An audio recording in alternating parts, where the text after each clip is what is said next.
Hello dear students, कैसे हैं आप सब। तो आज हम बायो भक्ति वेदा चैनल पर, जैसा कि हमने आपको कहा था कि हम स्टार्ट करने जा रहे हैं 11th क्लास एनसीईआरटी बायोलॉजी की नई जर्नी। तो यहाँ हम स्टार्ट करते हैं लिविंग वर्ल्ड से। जैसा कि आपके एनसीईआरटी में जो फर्स्ट चैप्टर दिया गया है जिसका नाम है लिविंग वर्ल्ड, तो लिविंग वर्ल्ड के बारे में आज हम आपको बताएंगे कि बेसिकली एनसीईआरटी बायोलॉजी में लिविंग वर्ल्ड से रिलेटेड कौन कौन से इंपॉर्टेंट एस्पेक्ट्स हैं जो कि आपको पढ़ने हैं, जो कि आपके एग्जाम पॉइंट ऑफ व्यू से बहुत इंपॉर्टेंट है। तो शुरू करते हैं लिविंग वर्ल्ड से। एवरीवेयर लिविंग ऑर्गेनिजम्स, इसका मतलब यह है कि हम जब भी जहां भी देखें हमें हर जगह लिविंग ऑर्गेनिजम्स दिखाई देते हैं। लिविंग ऑर्गेनिजम्स का मतलब क्या है?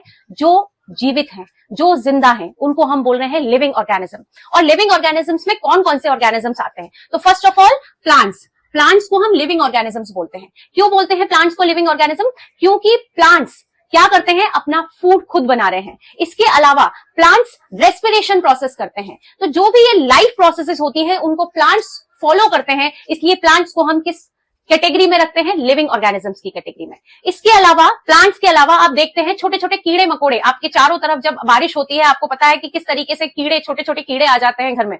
तो वो क्या है? वो किस में आते हैं? वो आते हैं आपके इंसेक्ट्स में। वो भी क्या है? वो भी लिविंग ऑर्गेनिजम्स हैं। इसके अलावा आप देखते हैं नेचर में कितनी अलग अलग टाइप की बर्ड्स प्रेजेंट होती हैं, जो कि ऑल्सो वो भी किस में आती हैं? लिविंग ऑर्गेनिजम्स में ही आती है। हम देखते हैं कि हमारे घर के आसपास कुछ जानवर देखने को मिलते हैं, जैसे कि डॉग, कैट, काउ, बफेलो। ये इस तरीके के ऑर्गेनिजम्स हैं, मींस ये एनिमल्स हैं जिनको हम कहां इंक्लूड कर रहे हैं? लिविंग ऑर्गेनिजम्स में इंक्लूड कर रहे हैं। So there are multiple different kinds of living organisms present on earth. हम अगर अपनी बात करें, वी आर ह्यूमन बींग्स, तो हम भी किस में आते हैं? लिविंग ऑर्गेनिजम्स में ही आते हैं। Several organisms that cannot see by our naked eye means कुछ ऐसे ऑर्गेनिजम्स भी हैं जो कि लिविंग ऑर्गेनिजम्स की कैटेगरी में ही आते हैं, लेकिन उनको हम देख नहीं सकते। अभी हमने आपको बताया कि हम अपने आसपास जो भी लाइफ फॉर्म्स को देख रहे हैं वो सब किस में इंक्लूड होते हैं? लिविंग ऑर्गेनिजम्स में।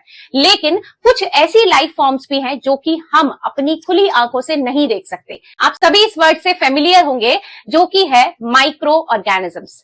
माइक्रो ऑर्गेनिजम्स ऐसे ऑर्गेनिजम्स हैं जिनको देखने के लिए हमें माइक्रोस्कोप की रिक्वायरमेंट होती है। माइक्रोस्कोप एक इंस्ट्रूमेंट होता है जो कि ऐसे ऑर्गेनिज्म जिन्हें हम नहीं देख सकते हैं उनको एनलार्ज करके दिखाने का काम करता है।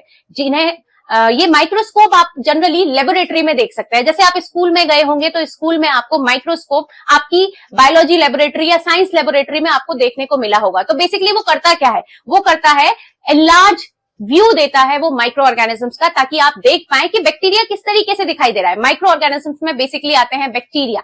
आप ये समझ चुके होंगे कि लिविंग ऑर्गेनिजम्स क्या है, लाइफ फॉर्म्स क्या है।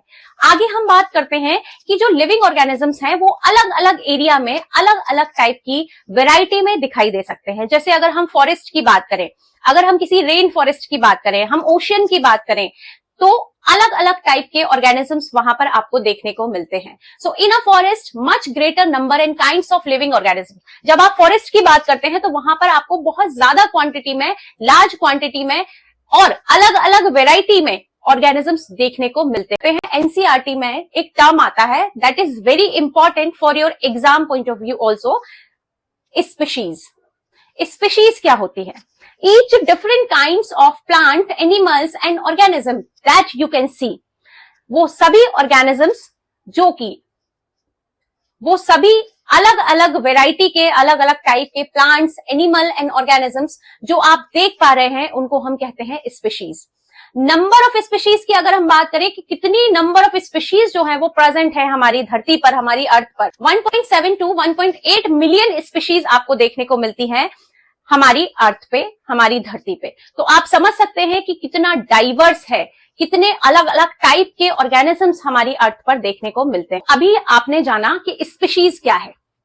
इसके बाद एक और टर्म आता है जो कि है बायोडाइवर्सिटी। अब ये बायोडाइवर्सिटी का मतलब क्या है? अगर हम समझते हैं कि बायो का मतलब होता है living organism, bio means living basically, और डाइवर्सिटी का मतलब होता है विभिन्नता मतलब डाइवर्स। जैसे मैंने आपको अभी बताया कि हमारे अर्थ पे हमें डिफरेंट काइंड्स ऑफ ऑर्गेनिजम्स देखने को मिलते हैं। प्लांट्स हैं, इंसेक्ट्स हैं, बर्ड्स हैं, पेट्स हैं, एनिमल्स हैं। ऑर्गेनिज्म, माइक्रो ऑर्गेनिजम्स हैं। तो ये सभी क्या है, ये सभी डाइवर्सिटी बना रहे हैं हमारी अर्थ की में। इतने डिफरेंट काइंड्स ऑफ ऑर्गेनिजम्स पाए जाते हैं, इसलिए एक टर्म हमने यहां पर समझने की कोशिश की, that is the biodiversity. Okay, so मुझे लगता है कि आपको स्पीशीज और बायोडाइवर्सिटी ये दो टर्म बहुत अच्छे से समझ आए होंगे। हमने बात की कि नंबर ऑफ स्पीशीज हमारे अर्थ पे देखने को कितने मिल रहे हैं, 1.7 to 1.8 million number of species हमें देखने को मिलते हैं। इसके बाद एक बहुत इंपॉर्टेंट कंसेप्ट है जो कि है कि new organism continuously being identified. ये ऑर्गेनिजम्स हमें अभी तक देखने को मिले हैं, ये स्पीशीज, ये नंबर जो आपको देख पा रहे हैं 1.7 टू 1.8।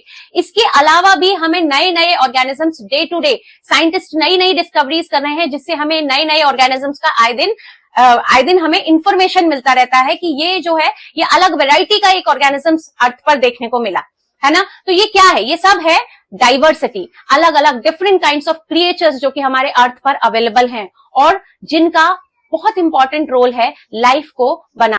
तो आई होप आपको लिविंग वर्ल्ड का ये कंसेप्ट बहुत अच्छे से समझ आया होगा। बायो भक्ति वेदा चैनल पर हम इसी तरह से 11th क्लास की बायोलॉजी को बहुत इजी वे में, अंडरस्टैंडिंग वे में और रियल लाइफ से कनेक्ट करते हुए आपको हम बायोलॉजी को समझाने वाले हैं। तो जुड़े रहिए बायो भक्ति वेदा के साथ में, जहां पर आपको बायोलॉजी बहुत ही सिंपल तरीके से हम पढ़ाने वाले हैं, समझाने वाले हैं। तो जुड़े रहिए बायो भक्ति वेदा के साथ।